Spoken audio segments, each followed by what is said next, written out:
বেড়াতে গিয়ে ঘর থেকে এইরকম ভিউ পেলে মন তখনই ভালো হয়ে যায়।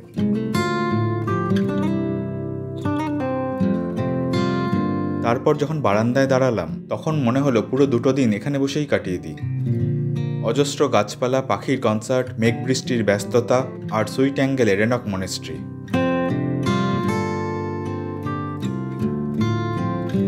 এখানে বসেই এরপর দেখতে পেলাম একটা বাকরুদ্ধকর সূর্যাস্ত।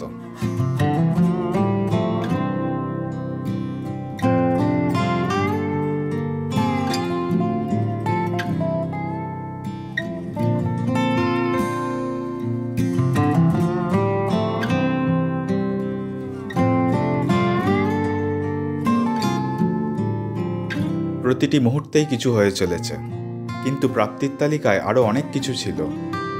আধো অন্ধকারে দেখলাম গোধূলির কাঞ্চনজঙ্ঘা। এখন মের 2য় সপ্তাহ।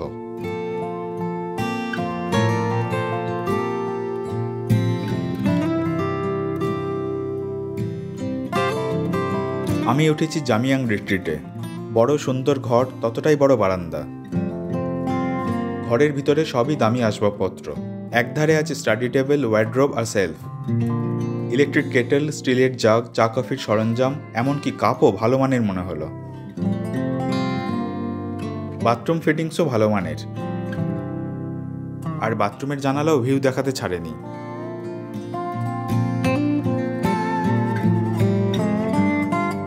অন্ধকার ঘন হয়ে এলে পাহাড়ি জনজীবন উজ্জ্বল হয়ে উঠল। বাঁদিকের এই ঝলমলে জায়গাটা হলো পেডং। সন্ধ্যায় চা পকোড়া দিয়ে গেলেন। পকোড়া খেয়েই বুঝলাম এখানকার খাবারের অভিজ্ঞতা ভালোই হবে। রাত বাড়লে নিচের খাবার ঘরে খেতে গেলাম।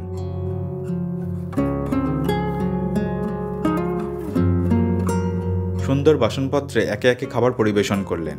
খাবারের স্বাদ খুবই ভালো। ভোরবেলা থেকেই কাঞ্চনজঙ্ঘা দেখা যাচ্ছিল, তবে অতটা পরিষ্কার নয়।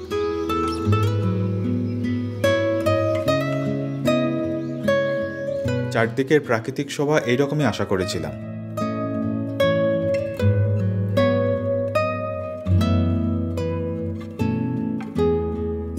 হোমস্টের নিচে দিয়ে যে রাস্তাটা চলে গেছে ওটা রেনক যাওয়ার।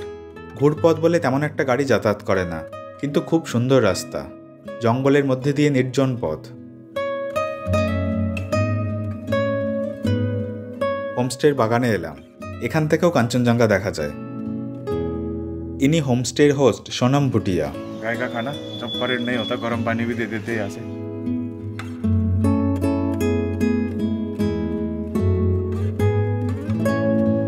रेनक मनेस्ट्री और कालिम्पोंगेर मनेस्ट्री दुटोई एखान थेके देखते पाওয়া যায়।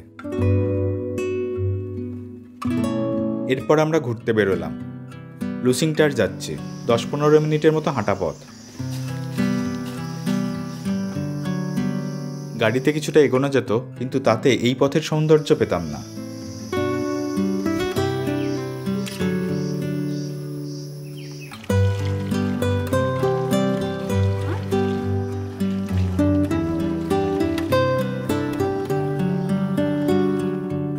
কিছুক্ষণ হাঁটার পর সুন্দর একটা গ্রামে এসে পৌঁছালাম। এটা কালিম্পংয়ের লুসিং গ্রাম। কয়েক মিনিটেই অন্য রাজ্যে চলে এলাম। ये अगर होम स्टे होता तो कितना अच्छा होता, बट कोई नहीं आएगा, व्यू नहीं है। हाँ, रोड नहीं है, व्यू नहीं है। এই বাড়িটা প্রায় 150 বছরের পুরনো। সংস্কারের নামে কোনো আধুনিকীকরণ করেননি। প্রথমে যেমন ছিল তেমনই রেখেছেন।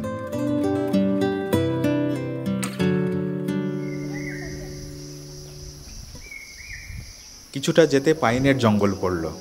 এত সুন্দর পরিবেশ দেখে মূল পথ ছেড়ে জঙ্গলের পথে ঢুকে পড়লাম।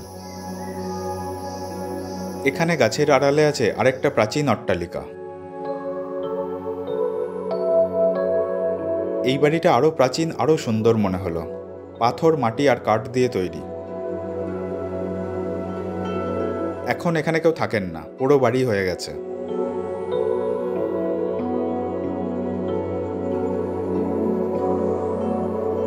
জঙ্গলের পরে আবার কয়েকটা ঘরবাড়ি রয়েছে।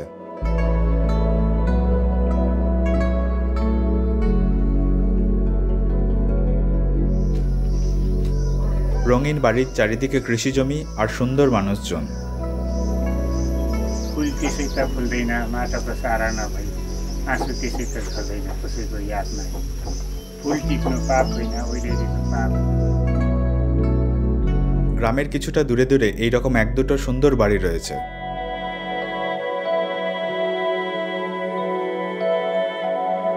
এরা দুজন নিজেদের মধ্যে ভুটানি ভাষায় কথা বলে।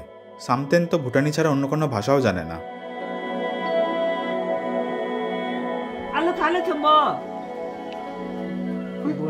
এনারাও ভুটানি ভাষায় কথা বললেন।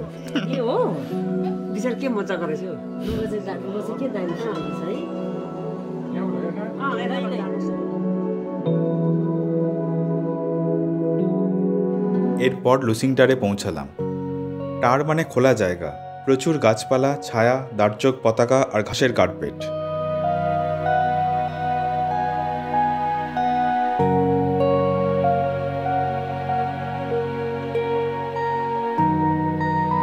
এখান থেকে কাঞ্চনজঙ্ঘা আর অন্যান্য পাহাড়ের দৃশ্যও খুব ভালো পাওয়া যায়। मेरे पास कैडबरी है।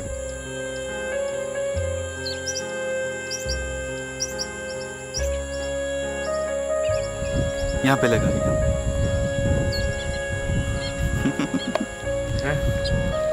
रुमाल বয়েছে এলে? अरे बस ये तो बहुत कुछ है। হোমস্টে থেকে পুরো পথ আর এখন এই জায়গা রূপকথার গল্পের মতো মনে হচ্ছে, যেন আমি আসার আগেই কেউ সাজিয়ে রেখে গেছে। সব দৃশ্যই অতিমাত্রায় নিখুঁত।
লুসিংটারে অনেকক্ষণ কাটিয়ে একটা ভাঙাচোরা রাস্তায় নেমে এলাম। এখানে আমাদের গাড়ি অপেক্ষা করছিল। এই গ্রামের নাম পিতামচেন। আমার খুব পছন্দের একটা গ্রাম।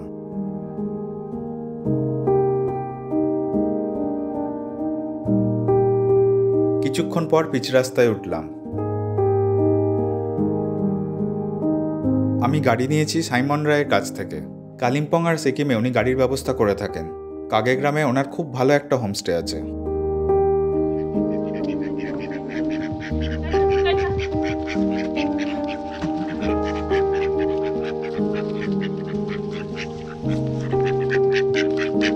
পিতামচেনের এই অংশে একটা মনেস্ট্রি তৈরি হচ্ছে।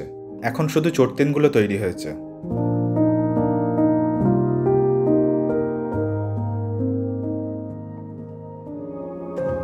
আরও কিছুক্ষণ ঘুরে হোমস্টে ফিরে এলাম। একদম নিচের তলায় খাবার ঘর।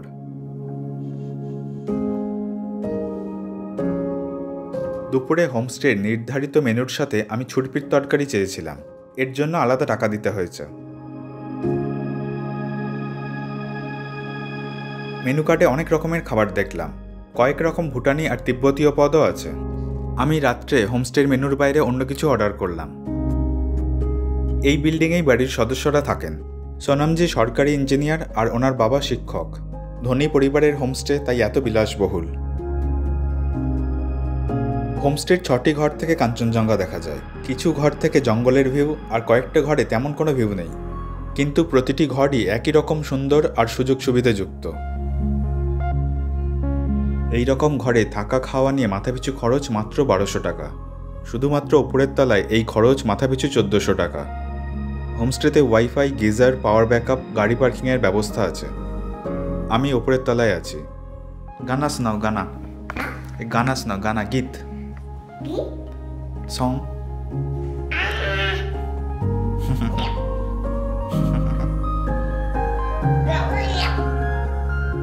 হোমস্টের দরজা পর্যন্ত গাড়ি যায়। যাদের সিঁড়ি ভাঙতে অসুবিধা হয় তারা মাঝের তলায় থাকলে কোনো সমস্যা হবে না। জামিয়াং রিট্রিট আমাকে বুক করে দিয়েছেন অপর্ণা ট্রাভেলসের কৌশিক দাস। উত্তরবঙ্গ আর সিকিমের বিভিন্ন জায়গায় উনি ভ্রমণের ব্যবস্থা করেন।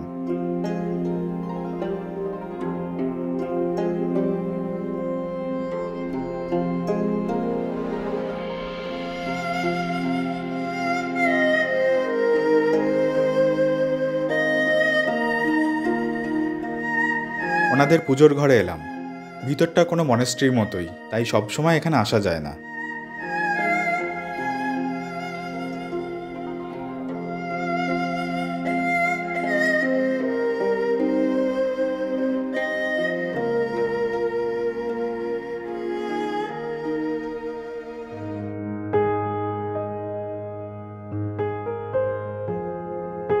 এরপর আমরা রেনক মনেস্ট্রির দিকে চললাম, খুবই কাছে। গুম্পাটার থেকে কাছাকাছির মধ্যে আছে আডিটার, মাংখিম, লিংসে, মুলখারকা, লুংচক, রোলেপ, কাগে ইত্যাদি জনপ্রিয় পর্যটন কেন্দ্র। এখান থেকে সিল্ক রুটও কাছে।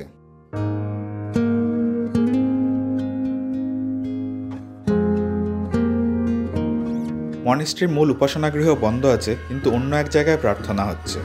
বুদ্ধ পূর্ণিমা পর্যন্ত কঠোর এক ব্রত চলছে।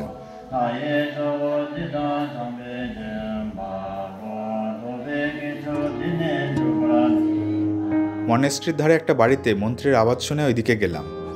সম্ভবত কোনো পারলৌকিক কাজ হচ্ছে। মনেস্ট্রির পিছন দিকে একটা রাস্তা দিয়ে গেলে অমিতাভ স্ট্যাচু পড়বে। 2-3 মিনিটের সুন্দর হাঁটা পথ।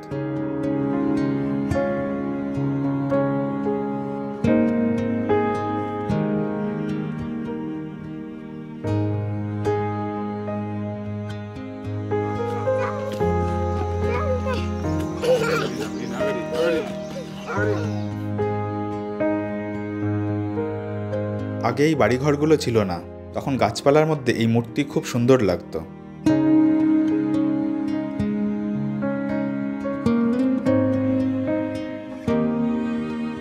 এখান থেকে আডিটার লেকের খুব সুন্দর ভিউ পাওয়া যায়। কৃত্রিম লেক হওয়ায় এর সঙ্গে ধর্মীয় কোনো সম্পর্ক নেই, তাই লেকের মধ্যে বোটিং করা যায়। আডিটার লেক খুব সুন্দর কিছু নয়, হালকাভাবে ঘোরার জন্য ঠিক আছে।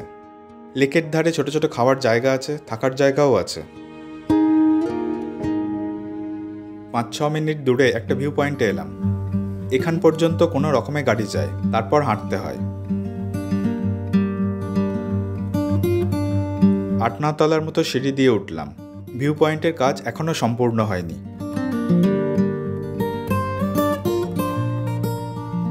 এখান থেকে ভিউ অসাধারণ, কিন্তু ছবিতে ঠিকভাবে দেখাতে পারছি না। 360 ডিগ্রিতে দেখা যায় বিভিন্ন পাহাড়ের দৃশ্য। পেদং থেকে রংলি হয়ে এখানে আমার যাতায়াতের পুরো রাস্তা দেখা যাচ্ছে।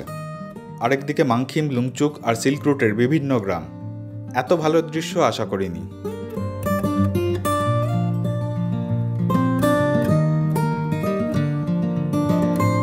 সন্ধ্যায় নিলাম টিবেটিয়ান বাটার টি আর লোকাল বিস্কুট।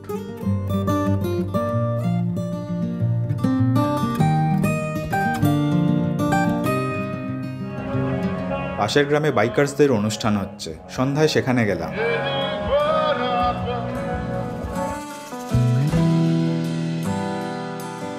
প্রচুর বাইক এসেছে, অনেক টেন্ট লাগানো হয়েছে। মঞ্চে গান বাজনা হচ্ছে, কোথাও চিকেন বারবিকিউ। হঠাৎ হঠাৎ বিয়ারের পেটি খোলা হচ্ছে।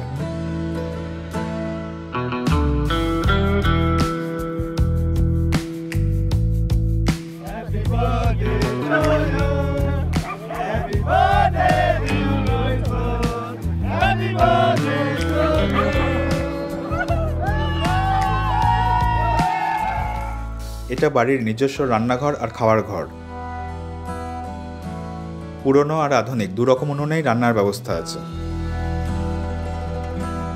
এখন কেওয়াদাৎসি রান্না হচ্ছে। মূল উপকরণ হলো আলু আর ইয়াকের চিজ, কিন্তু ইয়াক চিজ দুর্লভ জিনিস, তাই সাধারণ চিজ দিয়েই রান্না হয়। আমার আরেকটা প্রিয় খাবার হলো ফালে। এখানে চিকেন ফালে হচ্ছে।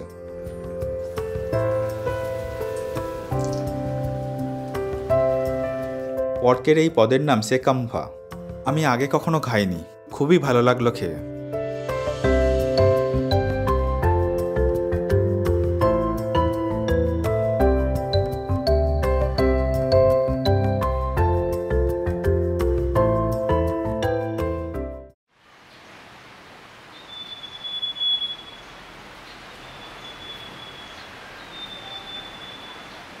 মেঘ বৃষ্টির সকাল, বিছানায় শুয়ে শুয়েই এই দৃশ্য উপভোগ করছিলাম।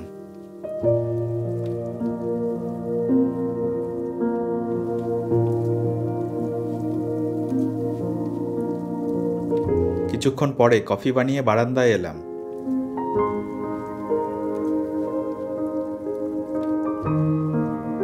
নিউ জলপাইগুড়ি থেকে গুম্পাটারের দূরত্ব 115 কিলোমিটার। গাড়ি ভাড়া 3000 থেকে 3500 টাকা, সময় লাগে 4 ঘন্টার মতো।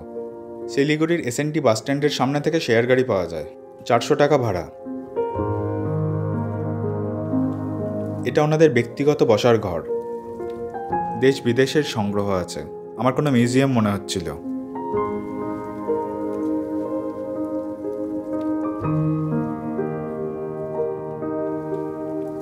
জলখাবার খেয়ে বেরোলাম আবার অন্য কোনো পাহাড়ি গ্রামের অতিথি হতে।